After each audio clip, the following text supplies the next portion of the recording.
vendo na sua vida. Eu não sei se você só tem visto os seus problemas.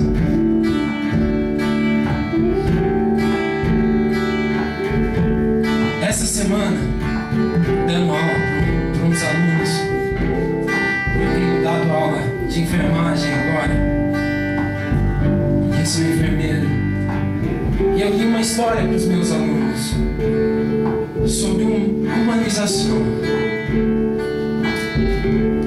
E dizia assim nessa história: haviam 2 pacientes dentro de um quarto. Ele só podia ficar de lado, olhando para a parede, enquanto que o outro podia sentar-se por 1 hora do dia em sua cama e olhar pela janela, e depois tinha que voltar para a cama. Esse fato de sentar na cama, sentar no seu leito durante 1 hora, fazia com que ele respirasse melhor. Então todo dia ele tinha que fazer isso. E os 2 estavam no mesmo quarto, talvez num quarto de enfermaria, como muitos hospitais têm por aí.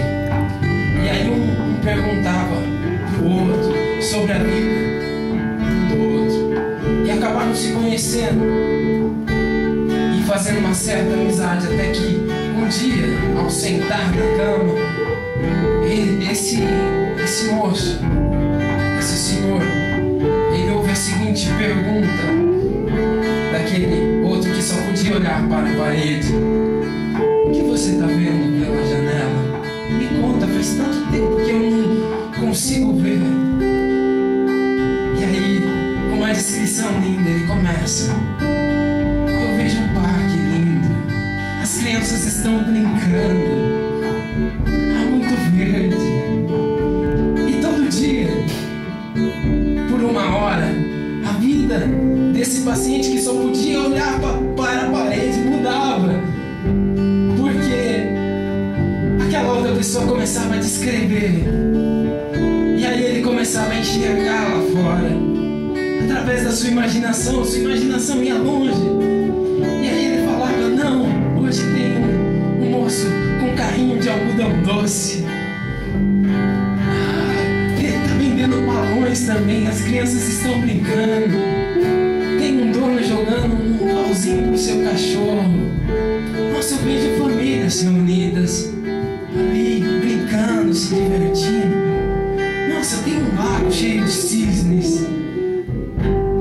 E aí, todo dia, esse paciente que só podia olhar a parede, ele aguardava por 1 hora.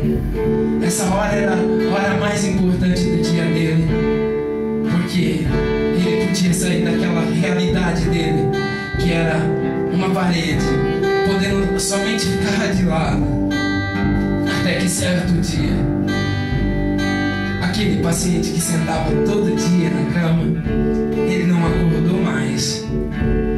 Ele veio a falecer. Retiraram o corpo. E aquele paciente ficou muito triste. Porém, assim que a enfermeira entrou e o quarto estava limpo, ele pediu para que o trocassem de leito, que ele queria deitar no mesmo leito que o outro paciente estava. E deitaram. E aí, de repente, ele, com muito esforço, ele pegou e sentou na cama e olhou a janela. E aí, desesperadamente, ele chama a enfermeira. Ele falou: enfermeira, me conta uma coisa. Quando foi que colocaram essa parede aí? Quando colocaram esse muro? Ela: esse muro sempre esteve ali. Ele: não é possível. O meu companheiro de quarto, ele todo dia sentava aqui e me contava uma história dessa janela. Ele me contava uma história que ele estava vendo lá fora. Cadê o parque?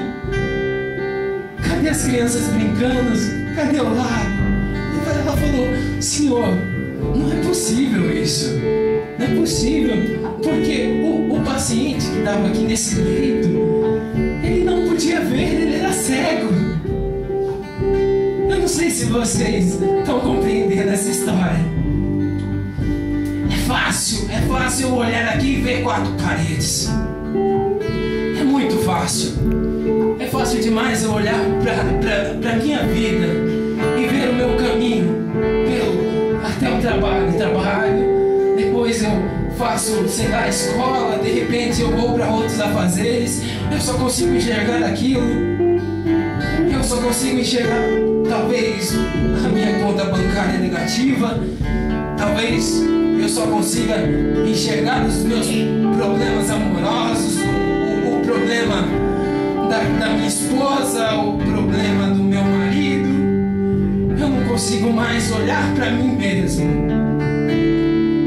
Eu olho no espelho, eu não consigo mais me reconhecer. Eu não sei se você consegue se colocar no mesmo lugar daquele homem que era cego, mas que não tinha uma visão limitada. Ele conseguia enxergar além daquela parede, daquele muro. E Jesus, nesse momento, nessa passagem aqui no versículo 23, ele pergunta: o que vês? Ele pega um lodo, passa nos olhos do cego e pergunta: o que vês? Eu pergunto para você, Francisco, o que você vê? O que você vê, Ana? O que vocês vê hoje, igreja?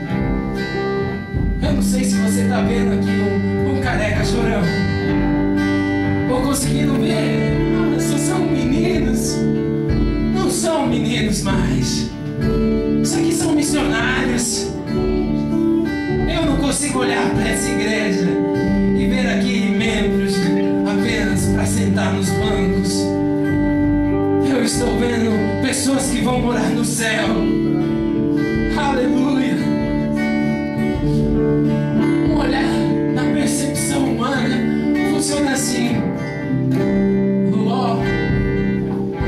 Lá em Gênesis, no capítulo 13, do versículo 5 a 12, narra essa história mais ou menos.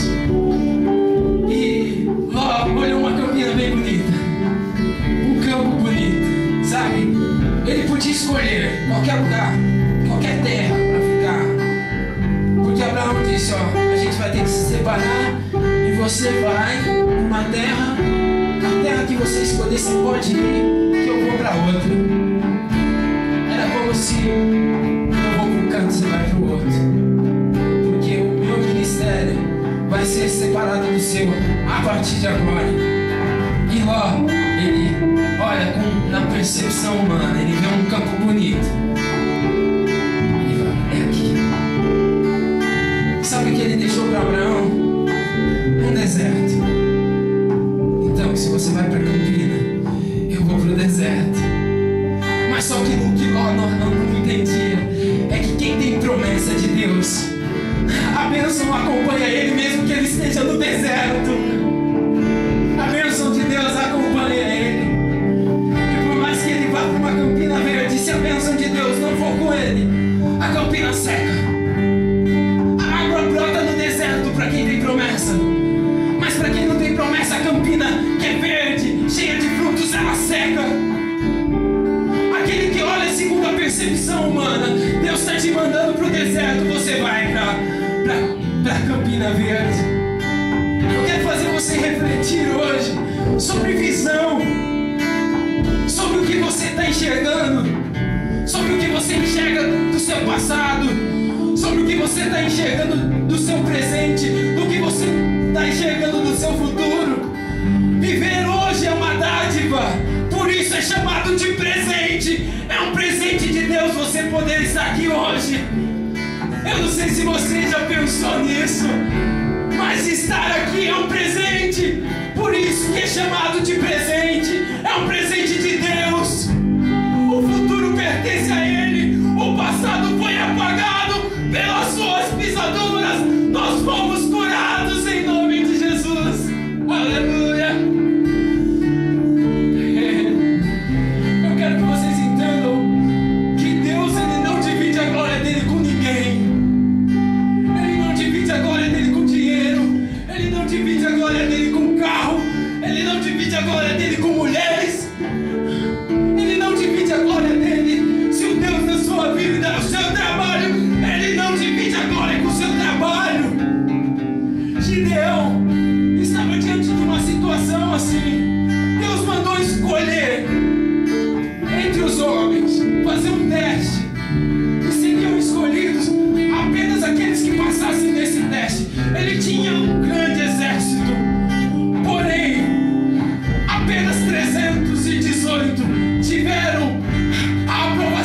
esse teste. Dos milhares, só 318. Como que um exército pode vencer uma guerra apenas com 318 soldados? Mas não é olhar com seus olhos, é olhar com os olhos de Deus. Ter discernimento do Espírito Santo é caminhar dia a dia falando: Espírito Santo, pra onde eu vou? Jesus Cristo, o que tu farias no meu lugar? Aleluia. Ele pega esses 318 homens apenas para guerrear contra exércitos de milhares de homens. E todos esses homens vão caindo por terra, porque o Senhor é com ele. Se Deus diz que vai te dar vitória, não importa se é com um, com dois ou com três, se a igreja é pequena, ele vai te dar vitória. Tem tantas igrejas grandes que Deus não está dando vitória para o povo. E o povo entende que vitória é ter bens materiais, é ter carro, é ter casa. Mas essa igreja está ficando. A igreja que vai morar no céu é aquela igrejinha, talvez como essa pequena. A bênção maior ele nos deu. Como eu disse aqui, Maranata, ora vem, Senhor Jesus. Essa é a maior atribuição e bênção que Deus nos deu. A bênção de conquistarmos uma coroa. Ele disse: bem claro, no mundo tereis aflições. Isso é exímia, essa questão de você ter casa boa, carro bom, dinheiro, até saúde. Porque eu tive a oportunidade de presenciar a história de irmãzinhas que você não dava nada, sem saúde, mas que estavam ali orando pela igreja, orando pelo povo. E foram pessoas que venceram, como diz na galeria da fé em Hebreus, dos quais o mundo não era digno. Eu quero dizer para você hoje que o mundo não é digno de você, que você está aqui apenas de passagem. Aleluia, que você vai vencer, independente da situação de luta. Entendeu? Porque o que Deus tem reservado é muito maior que uma casa, que um sítio, que qualquer coisa, até que um emprego. Deus, ele tem um chamado para a sua vida, e é por isso que nós estamos aqui hoje. Eu quero que você enxergue o seu chamado. Eu quero que você enxergue o seu ministério. Eu quero que você dê um passo adiante, que você não fique parado. Sabe, quando eu estou falando e vocês estão percebendo que eu estou falando várias vezes, é porque tudo que eu estou falando está servindo para mim. Eu não estou pregando apenas para vocês, porque o Espírito Santo ele fala primeiro comigo, fala no meu coração. Tem que ter visão espiritual. Em Josué, no capítulo 1, eu vou até abrir lá a Bíblia.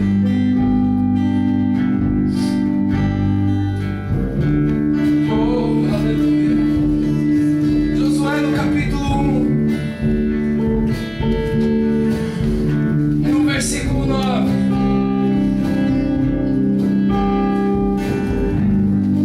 Deus disse a Josué: não te mandei eu? Esforça-te, tem de bom ânimo, não pasmes, nem te espantes, porque o Senhor Deus é contigo, por onde quer que andar. Eu não sei se você entende, mas essa palavra serve para você. Deus é contigo por onde quer que você andar. Não diga jamais assim: Deus se esqueceu de mim. Deus, ele não esquece. Josué tinha uma das tarefas mais difíceis no ministério de um homem, que era substituir Moisés, que foi um grande líder, um homem usado por Deus. Ele teve medo, ele tinha temor, mas creia. Oh, que Deus fala: olha, eu te escolhi, eu te mandei. Deus fala isso pra você: eu te escolhi.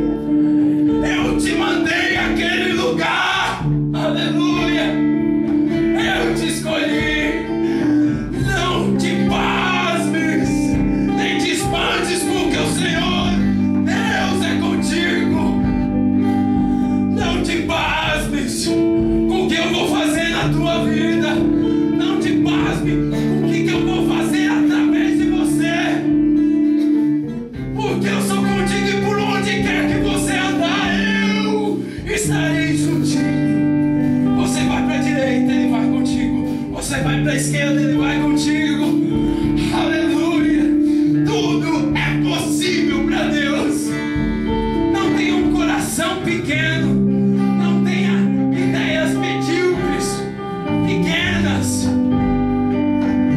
Pense no que Deus tem para você, porque tudo é possível para Deus.